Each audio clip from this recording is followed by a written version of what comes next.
papa তোমাক দুটা দিছে মোক এটাহে দিছে হয় নি তেতিয়াহ'লে এটা লৈ লোৱা এইটো লৈ লোৱা তুমি কিমান ডাঙৰ অঁ মই সৰুটো খাইছোঁ তুমি ডাঙৰটো খোৱা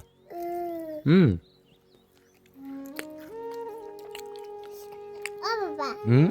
চৰাই না পোৱালি তেনেকে দি দিয়া মোকে তেনেকে দি দিয়া তোমাৰ ভাগটো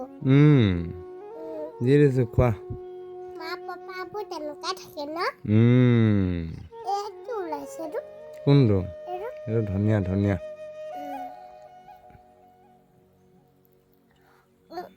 সহজে লৈছে হয় নি তুমি আধা খোৱা মই দিয়া মই ইমান ডাঙৰহে পাইছোঁ তুমি খুব সৰু পাইছা হ'ব সৰু সৰু হ'ব অ পাপা এটা বিস্কুট নাই অকল মাইনা পকৈহে বনাইছে হয় নি বয়ামত এটা বিস্কুটে নাই হয় নি পকৈ বনাইছে খাবলৈ মস্ত লাগে